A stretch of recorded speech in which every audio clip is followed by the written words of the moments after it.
Magandang araw mga kasangbahay. Ngayong episode ay matutunghayan natin ang accomplishment ng Manila Police District sa pagpapatupad ng Oplan Tokhang sa kanilang mga nasasakupan. Dahil ngayong buwan ay pinagdiriwang ang Police Community Relations Month, ay mapapanood din natin ang mga activities ng PNP kabilang ang mall tours at gun show. Tama, Christine. Ibabahagi rin natin ang naging donning of rank ceremony sa Campo Crame para sa mga pulis na na-promote. Abangan nyo rin sa episode na ito ang proyekto ng PNP sa mga kabataan, lalong-lalo na sa grade 5 at grade 6 students para makaiwas sa iligal na droga. Atin ding tutukan ang mga pinakasariwang balita tungkol sa Philippine National Police na nakalap ng UNTV News sa loob ng linggong ito. Ito po ang serbisyong hatid ng pulisya para sa bayan. Para sa mamamayan, Police at your service!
Agresibo ang Manila Police District sa kanilang pagpapatupad ng Oplan Tokhang upang puksain ang iligal na droga sa kamay nilaan, partikular sa Tondo.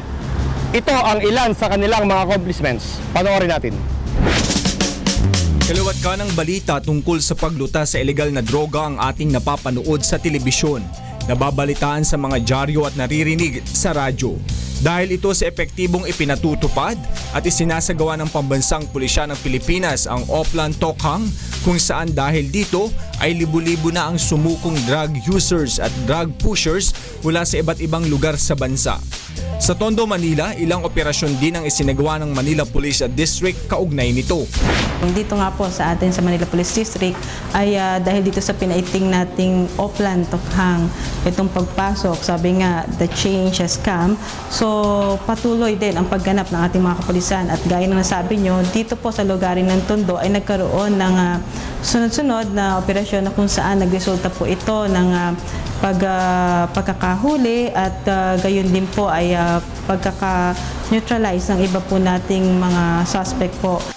Nitong July 6 at 2016 sa may Masinope Street, Tondo, Manila ay napatay sa gun shooting incident sa Arnelio Bonifacio A. Quinto alias Toyo, 40 years old at miyembro ng Batang City Jail nang makaengkwentro ang mga operatiba ng DPIOU ng Manila Police District sa pangunguna ni Police Senior Inspector Rosalino P. Ibay. Na-recover mula sa biktima ang isang caliber 45 with a trademark Colt Defender bearing serial number 110874 na loaded ng 1 magazine with 2 live ammunitions. Maging ang isang caliber 45 magazine loaded with 5 ammunitions, 2 spent shells of caliber 45, isang 9mm spent shell at 5 heat shield plastic sachet containing suspected methamphetamine hydrochloride o shabu at iba pang ebidensya. Ito po kasi ay resulta nga po ng patuloy nating pagganap. Ang ating mga kapulisan ay nagsasagawa ng kanilang mga operasyon patungkol Oplan Tokhang na kung saan ay nagresulta ito ng ilang paglaban nung ating mga suspect. At dahil dito, alam naman natin na nahandod din at kumbaga ang buhay ng ating kapulisan ay hindi natin po pwede isalang-alang, kaya nagresulta sa kung saan ay napatay ang mga suspect. may mga pagkakataon din po na during sa pagganap po nila ng pagkatok or sinasabi nating house visitation, ay dahil po na rin na-sense nung ating mga suspect na may mga alagad ng batas sa paligid, nagkaroon po ng mga paunang pagpaputok at yun nga po, dahil na rin ho sa pagprotekta sa buhay ng ating mga kapulisan, ay nagresulta po ito ng mga ilang engkwentro na ikinamatay naman din nga po ng mga ilan din pong suspect. Samantala mula pa rin sa police report ng Manila Police District, particular mula sa CIDU, isa pang shooting incident na nangyari nitong July 8, 2016 na kinamatay ni Edward Centorias Ibulawan, 33 years old, may live-in partner, walang trabaho at nakatira sa Jose Street, Don Bosco, Tondo, Manila nang makasagupa ang mga operatiba ng Don Bosco Police Community Precinct sa pangunguna ni Police Inspector Victor De Leon kasama ang iba pang operatiba. Na-recover sa biktima ang siyam na plastic sachets containing undetermined amount of white crystalline substance suspected to be methamphetamine hydrochloride o shabu, isang shooter's caliber .38 revolver bearing serial number PR04-46450, tatlong fired cartridge cases, isang fired bullet, apat na cartridge cases na pawang nasa MPD Crime Laboratory Office para sa kustodiya ang mga ito. Patuloy sa pagpapatupad at pagsasagawa ang pambansang pulisya ng Oplan Tokhang at lahat ng opisina at istasyon nito ay aktibong nagsasagawa nito. Kaya naman nakakabuting makipagkaisa ang lahat sa ating mga mamamayan. Sa mga target suspects at tulad ng drug pushers at users, makabubuting sumuko na lamang po at huwag nang makipag-engkwentro nang hindi na po maparis sa kinahinatnan ng dalawang biktima sa ating istorya. Dumulog, mag-report at makipagtulungan po sa inyong pinakamalapit na istasyon. Isa sa pinakamabuting dulot ng Oplan Tokhang ay ang paglipon sa iligal na droga. Kaya makiisa po tayo sa ating mga kapulisan para sa ikatatapos ng problemang ito, para na rin sa maayos at mapayapang komunidad na ligtas sa ating lahat.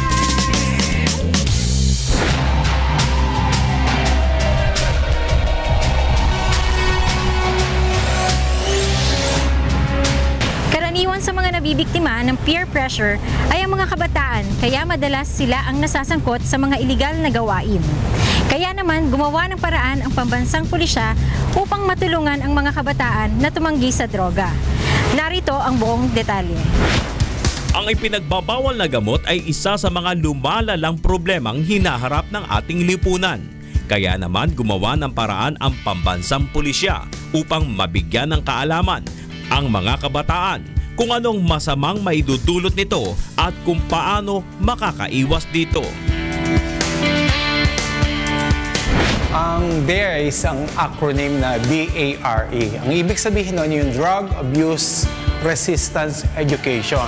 Ito ay isang programa ng Philippine National Police na kung saan itong ating mga kabataan sa elementarya ay binibigyan natin ng skills at tinuturuan tungkol sa pag-iwas sa mga pressures, lalong-lalo na yung peer pressures, para maiwasan ang paggamit ng droga.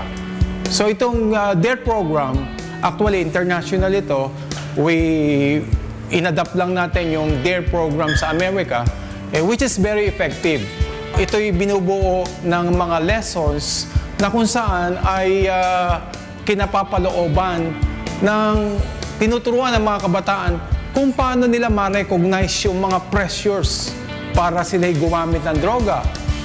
At itong pag na-recognize na itong pressures na to, ay tinuturuan natin ng skills. Paano ka ba aayaw? Dahil ang ating programa ay resistance. Resistance means you're opposing the pressures or saying no to drugs. Ito, unique ang programa na to. Dahil ang pagtuturo nito, hindi itong regular na teacher ang ginagamit natin. Ang ginagamit natin ditong medium ay yung ating mga uniformadong kapulisans na ating sinanay na tungkol sa kung paano magsalita, ang public speaking, communication skills, the child development, yun ang importante. So, sinanay natin sila bilang maging isang ganap na teacher. So, hindi lang sila pulis na protektor ng mga bata na to, ay guro pa sila sa paaralan. So, dual function yan. Meron ka ng pulis sa school na nagbabantay, meron ka pang guro na tagapagturo kung paano umiwas ng droga.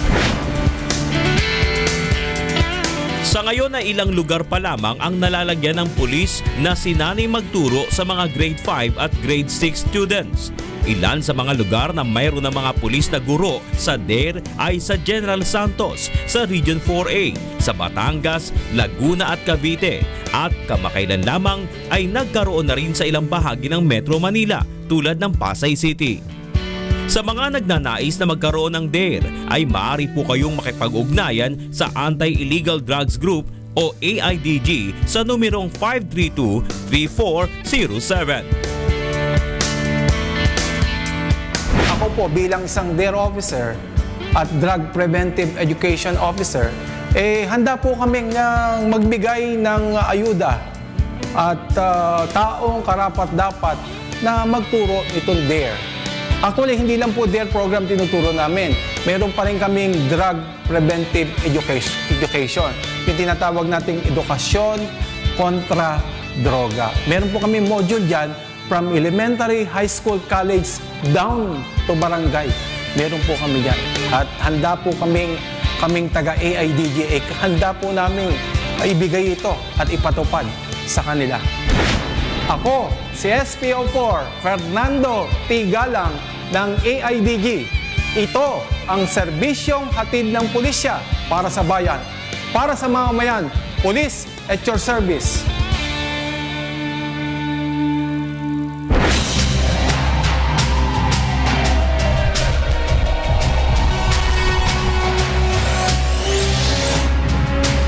Alinsunod sa Presidential Proclamation No. 764 dated January 24, 2005 ay ipinagdiriwang ng Philippine National Police ang Police Community Relations Month sa buong bansa.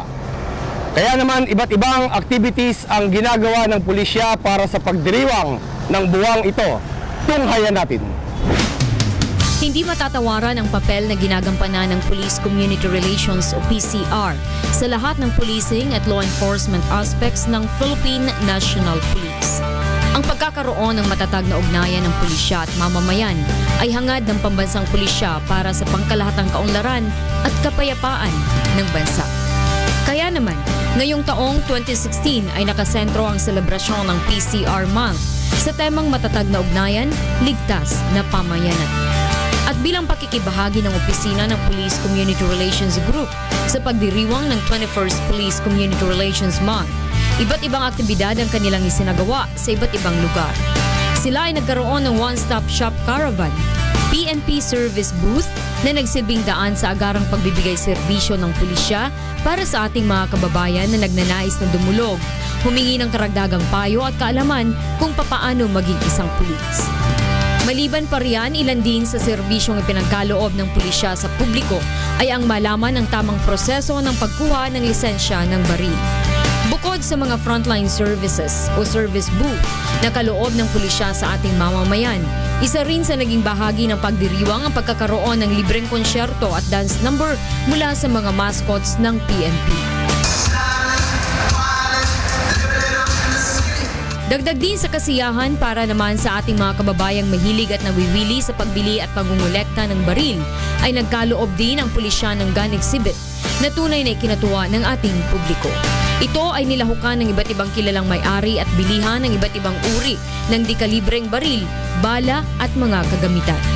Dito ay naging panauhing pandangal ang kasalukuyang hepe ng pambansang pulisya na si Police Director General Ronald Marapon de la Rosa. Kaniyang pinangunahan ang pagbubukas ng programa sa pamamagitan ng ceremonial ribbon cutting, katuwang ang opisyales ng mga pribadong sektor at mga opisyalis din ng pambansang pulisya ng Pilipinas. We call on the community to be the eyes and ears of the PNP in this endeavor. Tulungan niyo kami kung gusto niyo bumalik na muli ang kaayusan at kapayapaan sa mga lansangan. Gaya ninyo, hangad namin na maging laging ligtas sa kapamakan ang ating mga anak at mga mahal sa buhay kahit saan sila magpunta. Pleased to say that LTAP renewal requirements are now down to only 4 as compared to the previous 10. So yung 6 po ay tinanggal na natin, yung 4 na lang iniwan for renewal purposes.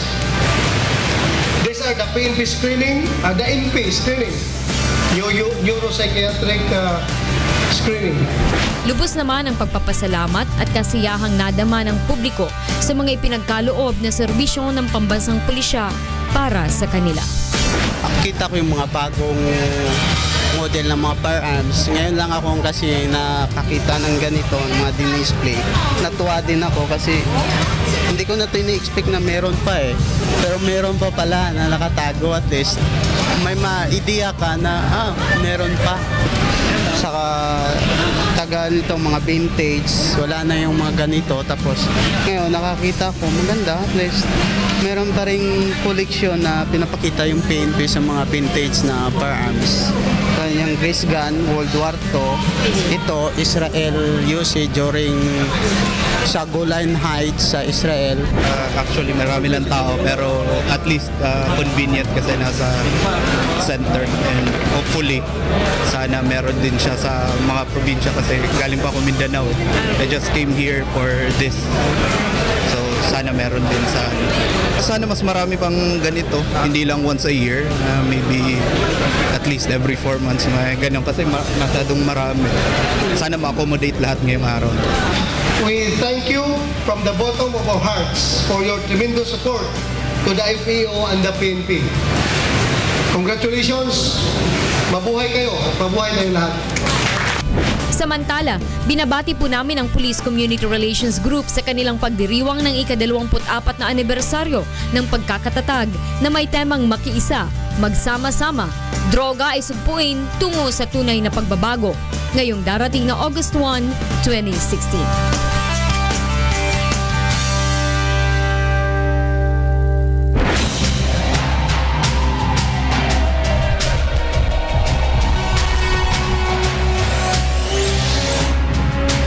Isa pa sa mga activity na ginawa ng pulisya bilang pagdiriwang ng PCR month ay ang mall tour sa Ever Gotesco Mall sa Quezon City. Para sa buong detalye, alamin natin. Andito po tayo sa Ever Gotesco Mall sa Quezon City para ibahagi sa ating mga kababayan ang aktibidad ng Police Community Relations Group sa pagdiriwang po ng 21st Police Community Relations Month. Kabilang dito ang PNP Mall Tours at ito ang photo exhibit.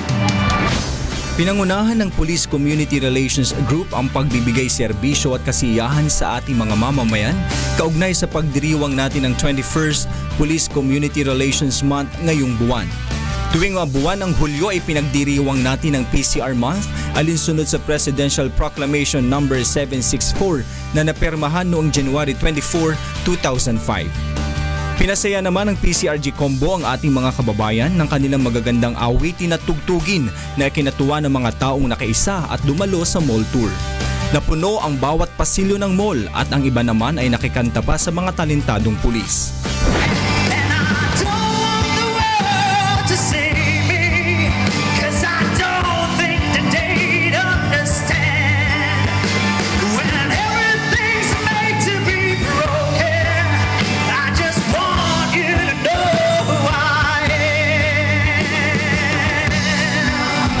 Namigay din ng flyers o mga babasahin tungkol sa PNP at tips iwas krimen ang ating mga pulis. Kasabay din ito ang pagpapalabas ng video tungkol sa modus operandi at kung papaano makakaiwas dito. Mayroon ding photo display tungkol sa magagandang gawa ng ating mga pulis.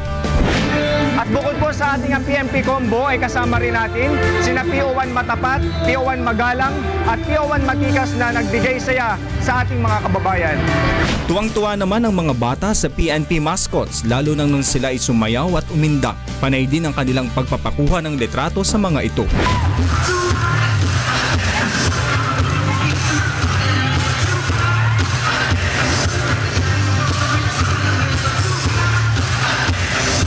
Napaiyak naman sa sobrang tuwa si Nanay Carmen Balcarcel na taga Montalban, Rizal sa programa ng pulisya lalo na't ngayon lang siya nakapanood ng konsyerto ng mga pulis. Natutuwa din ako na nagpe-perform kami, nagpakita kayo sa tao na willing kayo tumulong sa mga community, sa mga tao. Ang gusto ko lang sa mga pulis,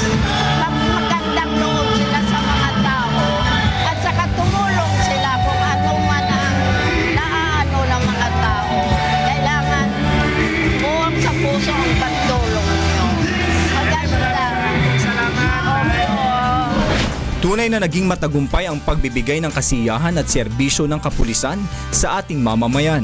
Patuloy po ang hanay ng Pambansang Pulisyan ng Pilipinas sa pagsasagawa ng mga aktibidad para mas mapag-igting pa ang samahan at ugnayan ng pulis at komunidad tungo sa ligtas na pamayanan.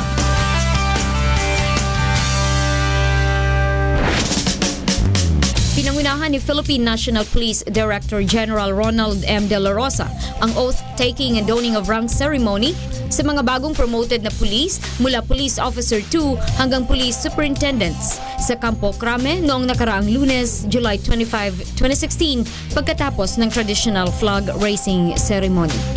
Nasa 30,893 Police Commissioned Officers o PCOs and Police Non-Commissioned Officers o PNCOs ang pumasa para sa First Level and Second Level 2016 Regular Promotion Program ng PNP. Ito ay kinabibilangan ng 2,726 PCO at 28,167 PNCO na effective noong June 30, 2016. Sa National Headquarters, nasa 663 PCOs at 1,077 PNCOs mula sa kabuuang bilang ang napromote. Sila ay Crame-based National Support Units, Command Group at Directorial Staff. Ang promosyon ay isang daan para mapataas ang moral and welfare ng mga pulis, kasabay din ang pagtaas ng kanilang responsibilidad at tungkulin sa bayan at sa organisasyon. Malaki naman ang hamon ni Chief PNP De La Rosa sa mga bagong promoted na pulis na suklian ng magandang serbisyo ang publiko at maging sa pamunuan ng pulisya para sa tiwalang ipinagkaloob sa bawat isa. Pag may nakita kayong mali sa mga tauhan ninyo, spot correction. Pag matigas ang ulo, bugbugin ninyo. Wala nang panahon yung mga bulang disiplina ng pulis ngayon. Sipain ninyo pag matigas ang ulo para madisiplina yung tauhan natin. Kasi kayo rin, pag hindi nyo ginagawa nyo, sisipain ko rin kayo.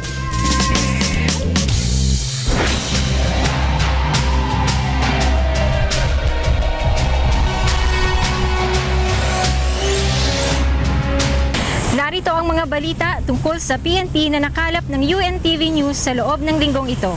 Tunghayan natin. Pinayagang makalapit sa batasan sa kauna-unahang pagkakataon ang mga rallyista mula sa iba't ibang probinsya sa bansa. Sa kauna-unahan ring pagkakataon, walang gulo na nangyari sa pagitan ng mga pulis at rallyista. Tahimik na pinapanood ng mga pulis ang programang isinagawa ng mga ito. Wala ring barikadang container van at mga barbed wire sa pagitan ng pulis at rallyista. Si Chief PNP Police Director General Ronald De La Rosa nakipag-selfie pa sa mga rallyista habang iniinspeksyon ang mga tauhan sa ground. Umakyat din siya sa entablado at nanawagan ng suporta para sa isang matahimik na zona. Kami po ay masaya sa inyong ginagawa. Pasalamat kami. Andito kami para kayo ay protektahan. Andito kami para hindi kayo saktan. Iisa lang po tayo, pareho tayo Pilipino. Pareho tayo mahirap. Kaya magtutulungan tayo. Pinaalis din ni Chief PNP ang transyon o kalasag ng mga pulis na bitbit na mga ito at inutusang mag-relax na lamang. Pakita natin na we don't mean to harm anyone. Gusto natin pakita na we want to embrace everyone. Samantala, bukod sa mga nakaantabay na ambulansya ng local government unit dito sa Batasan, naka-standby din dito ang 911 UNTV Rescue upang agad na magbigay tulong sa mga nangangailangan. Ang pagtupad sa pangako ng mga militanteng grupo ang naging susi kaya't naging payapa ang katatapos na State of the Nation Address ni Pangulong Rodrigo Duterte. Naniniwala si QCPD Director Police Senior Superintendent Guillermo Eliazar na dahil sa respeto at tiwalang ibinigay nila sa mga rallyista ay hindi nagkaroon ng kaguluhan, hindi tulad ng mga nakaraang SONA. Sabi nila, ano po kami, peaceful kami. And true to their word, ito kasi tiwalaan eh. Tapos sa akin, may mga advice sa akin before na huwag kang magtitiwala dyan. So ito parang take life na rin ginawa namin eh. Nakatulong din ang maagang pakikipagdialogo nila sa mga leader ng mga grupo at pagkakaroon ng bukas na komunikasyon kaya't pinahintulutan ang mga ito na makalapit sa batasang pambansa. Sinabi pa ni Eleazar na naglakas loob na silang ibigay ang higit pa sa hinihingi ng mga militante, ngunit tiniyak na magiging secured ang paligid ng Batasan Complex. Ang wish ko lang ay for the SONA for the next 6 years, sana ay para tayong get together. And it started talaga yesterday. Nangako naman ang mga militante na sisikapin nilang tumupad sa pangakong pakikipagkaisa at suporta sa administrasyon sa pamamagitan ng payapang mga pagtitipon. Ramdam ng mga mamamayan kahit papano yung efforts ng gobyerno para sa pagbabago at yung pagsusulong ng peace talk. Nandito isang bayan ng Pilipino, nakikibaka, handang sumuporta para sa panawagan ng pagbabago. Dagdag pa ni Eleazar, malaki rin ang naitulong ni PNP Chief Police Director General Ronald De La Rosa na may magandang rapor sa mga militanteng grupo at pagiging credible na leader na iginagalang maging ng mga rallyista. Nahuli ng CIDG Anti-Transnational Crime Unit ang umano'y big-time illegal recruiter na nambibiktima ng mga gustong makapagtrabaho sa abroad simula pa noong 2013. Matapos na magreklamo ang ilang nabiktima ni Antonio Toca Jr. sa CIDG-ATCU ay kaagad na isinagawa ang entrapment operation sa isang mall sa Quezon City. Nakuha sa suspect ang 20,000 piso kabilang ang 4 na pirasong 500 piso na marked money.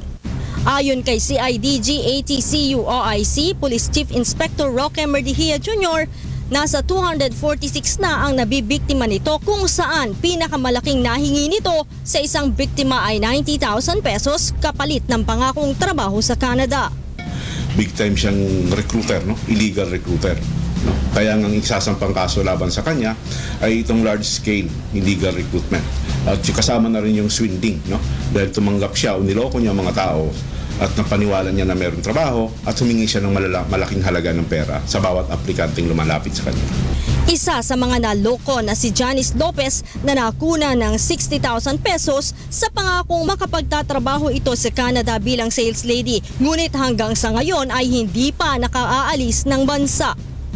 Namumroblema si Janice kung paano sasabihin ito sa pamilya, lalo't nagbenta pa ng kalabaw at mga kambing ang kanyang ama sa Mindanao para may pambayad kay Toca. Sana maintindihan nila kasi hindi ko naman sinasadya na mangyari sa buhay namin. Biktima din po kami. Na sana hindi po sila magagalit sa akin kasi nangangarap naman din po kami. Para sa kanila naman po yung gagawin po namin. Paliwanag naman ng suspect, direct hire ang mga aplikante at hindi lamang makaalis dahil nagkaroon ng problema. Name hire po, meaning ang embassy po at saka POA inapproban ang job order ng employer.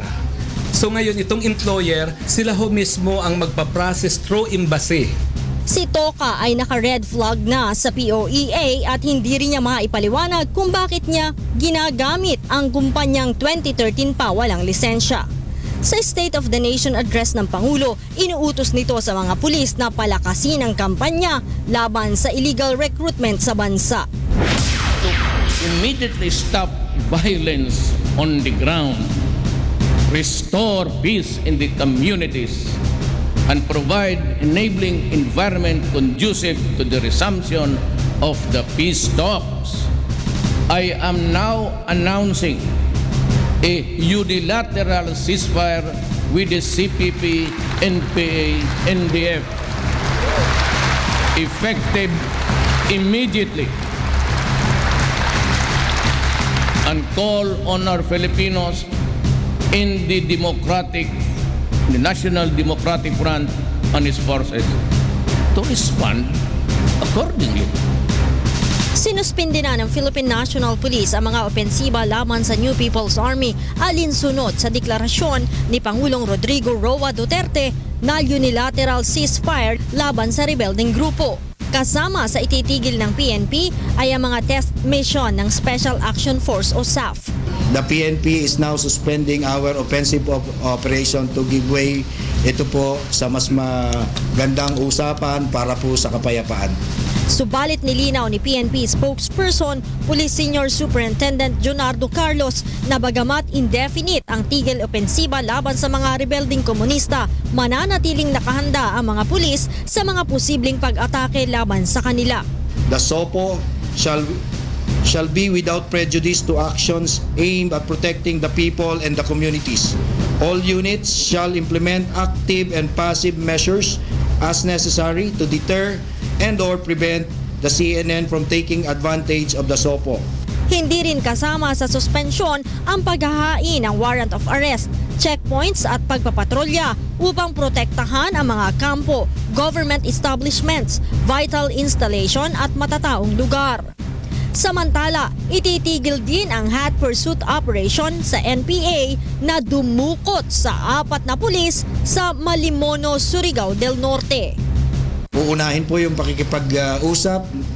Sana po ay i-release na po itong kasama ho natin. Kasama rin, tayo naman po ay nagsususpend din po ng ating offensive operations against CNN. Sa gitna ng mas pinag-igting na kampanya ng PNP laban sa iligal na droga, patuloy din ang isinasagawang internal cleansing ng Eastern Police District sa kanilang hanay. Ayon kay EPD District Director, Police Senior Superintendent Romulo Sapitula, nakumpleto na nila ang drug testing sa 2,700 nilang tauhan kung saan 2 rito ang nagpositibo at kasalukuyan ang sumasailalim sa summary dismissal proceedings. Bukod dito, 4 na pulis pa ang kusang sumuko bago pa ang drug testing. Tinutulungan kami ng local government ng Pasig for the rehab. Maganda po ang response. Together with their families, tumutulong po sila. Bagamat na-relieve sa kanilang pwesto, hindi naman sila isinailalim sa dismissal proceedings at sa halip ay kasalukuyan ang dumadaan sa counseling at physical fitness program. Masinsinan din kinausap ang 4 na pulis at ang pamilya ng mga ito upang hikayatin at tulungan na sila na makapagbagong buhay.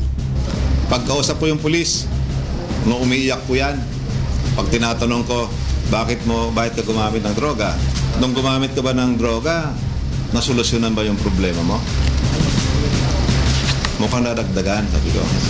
Hindi mo mahal ba ang pamilya mo? Hindi mo ba mahal ang anak mo? Unti-unti mong pinapatay yung sarili mo at pinapatay yung kinabukasan ng mga anak mo. Sa record ng Eastern Police District mula July 1 hanggang July 24, umabot na sa 3,103 ang drug user at pusher ang voluntaryong sumuko sa mga pulis. 206 na drug suspect naman ang naaresto habang 24 ang naitatalang nasawi kung saan 9 dito ang napatay sa operasyon at 15 naman ang biktima ng summary execution.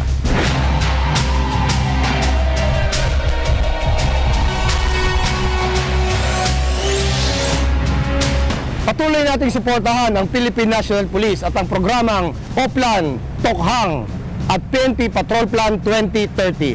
Huwag po kayong mag-atubiling dumulog o i-report sa amin ang inyong mga reklamo at sumbong upang mabilis po namin itong maaksyonan. Samantala, kung mayroong kayong kakilalang pulis na may natatanging kwento, ibahagi sa amin upang mabagyan sila ng pagkilala at pasasalamat.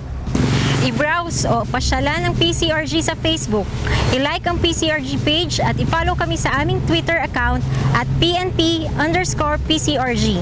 Subaybayan din kami sa news.pnp.gov.ph at sa PNP Text Hotline, i-report mo kay Chief sa 0917-847-5757. Mapapanood nyo rin kami via live streaming sa www.untv.web.com.